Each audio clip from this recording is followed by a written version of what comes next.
రాష్ట్రంలో త్వరలో జరగనున్న స్థానిక సంస్థల ఎన్నికల్లో బీసీలకు 45% రిజర్వేషన్లు కల్పించాలని బీసీ చైతన్య సంక్షేమ సంఘ రాష్ట్ర అధ్యక్షులు వెలగల దుర్గారావు రాష్ట్ర ప్రభుత్వాన్ని డిమాండ్ చేశారు. స్థానిక బీసీ సంఘ కార్యాలయంలో జరిగిన కార్యక్రమంలో ఆయన మాట్లాడుతూ మండల వ్యవస్థ ఏర్పడిన నాటి నుండి బీసీలకు 34% రిజర్వేషన్లు అమలు చేస్తున్నారని తెలిపారు.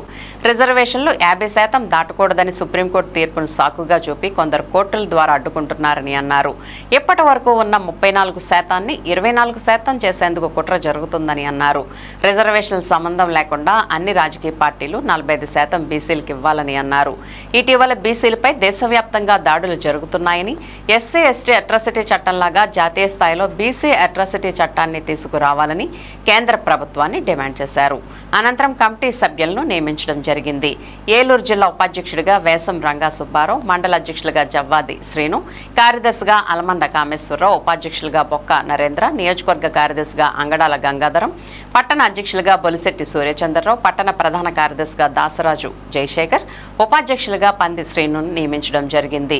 ఈ కార్యక్రమంలో బీసీ చైతన్య సంక్షేమ సంఘ రాష్ట్ర ప్రధాన కార్యదర్శి చిటికెన రమేష్, ఎంఆర్వి సత్యనారాయణ, గొలిశెట్టి సత్యనారాయణ, అంగడాల రెడ్డయ్య తదితరులు పాల్గొన్నారు. శాఖ సమావేశం కొయిలగూడెం గ్రామంలో నిర్వహించడం జరిగింది.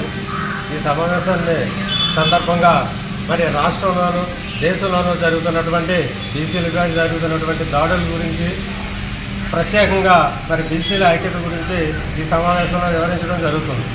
ఎందుకంటే బీసీలకు జాతీయ స్థాయిలో రక్షణ చట్టం లేకపోవడం వల్ల ఎక్కడ బీసీలకు అన్యాయం జరిగినా, ఎక్కడ బీసీలపై దౌర్జన్యాలు జరుగుతున్నా కనీసం స్పందించేటటువంటి పరిస్థితులు లేని కారణంగా పోలీసు వ్యవస్థ కూడా బీసీలపై జరుగుతున్న దాడులపై సరైన యాక్షన్ కూడా తీసుకోలేకపోతుంది.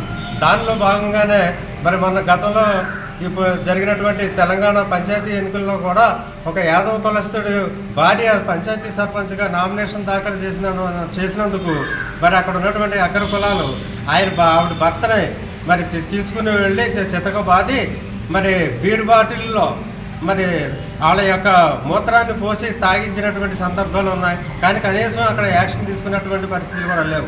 మళ్ళీ ఇప్పుడు పరిస్థితులు చూస్తే మరి నాగూరు జిల్లా మరి మరెంగా మల్లెర గ్రామంలో మరి 2 నెలల పాపని మరి మల్లన్న జాతర సందర్భంగా మల్లన్న ఆలయంలోకి తీసుకెళ్ళనివ్వకుండా మరి అక్కడ ఉన్నటువంటి రెడ్లు మరి 2 నెలల పాపని తన్ని చంపినటువంటి ఘటనలు కూడా మరి చోటు చేసుకుంటున్నాయి.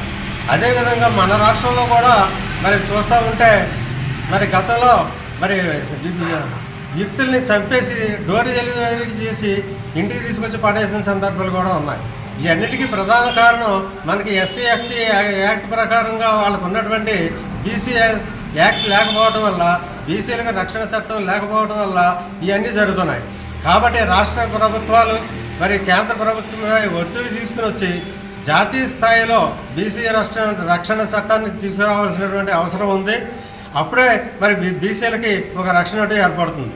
అంతేకాకుండా బీసీలు కులమతాలకు అతీతంగా ఒకే వేదిక మీదకి వచ్చి ఐక్యతగా నిలబడినప్పుడే మనల మీద జరుగుతున్నటువంటి దాడుల్ని మనం ఆఫ్ చేయగలుగుతాం, వాళ్ళని తట్టుకోగలుగుతాం. దేశ జనాభాలో మరి ఎస్సీ ఎస్టీ బీసీలు అందరం కలిపి 80% ఉన్నాం. కానీ కేవలం 20% కూడా లేనటువంటి జనాభా చేసేటువంటి దాడులకు మనం బలైపోతున్నాం. ఆ పరిస్థితులు నేను రాకుండా ఉండాలంటే మనంతా ఒక ఏకంగా ఐక్యంగా మరి ఒక కార్యాచరణ రూపొందించుకుని దాని ప్రకారం మనం కార్యక్రమాలు చేయవలసినటువంటి అవసరం ఎంతైనా ఉంది. ఇప్పుడు మన ఆంధ్రప్రదేశ్ శాసనసభ్యులు ఉంటే అందులో మన 80% ఉన్నటువంటి జనాభా శాతం ఉన్నటువంటి మరి మన బీసీలకి కేవలం 34 మంది మాత్రమే శాసనసభ్యులు ఉన్నారు. అంటే మన పరిస్థితి ఎంత హీనంగా ఎంత దిగజారిపోయిందో మరి మనలో ఐక్యత లేని కారణంగా దాన్ని బట్టి మనం ఉదాహరించుకోవచ్చు. ఎందుకంటే రాజకీయ పార్టీల్లో ఉన్నటువంటి బీసీలు పక్క బీసీ వాడికి ఎంత అన్యాయం జరుగుతున్నా రాజకీయ పార్టీల్లో బానిసలుగానే కొనసాగుతున్నారు తప్ప మనకు అన్యాయం జరుగుతుంది, మనం స్పందిద్దాం, మనం దీన్ని ఖండిద్దాం అనేటువంటి ఆలోచన లేకపోవడం కూడా మన బీసీల్లో ఉన్న అనైక్యతకి ఒక కారణంగా కనపడుతుంది. అగ్రవర్ణాలు ఒక శాసనసభ్యుడు ఉంటే రేపు నాకు మళ్ళీ తిరిగి నాకు ఆ స్థానం వస్తుందా లేదా ఆశతోటి తన కులాలకు సంబంధించినటువంటి వ్యక్తుల్ని 2-3 తయారు చేసుకుంటాడు. అదే మన బీసీలు ఒక మంత్రి అయినా ఒక ఎమ్మెల్యే అయినా అయ్యాడనుకోండి, ఇంకో బీసీ కూడా పక్కన పెరిగితే రేపు నాకు పోటీ వస్తాడేమో అనే ఉద్దేశంతో ఆ బీసీని అడగరుతున్నారు. మన బీసీలు ఈరోజు ముందుకు వెళ్ళలేకపోవడానికి కారణం మన బీసీ నాయకులేనని ఈ సమావేశంగా తప్పని చెప్తున్నాను.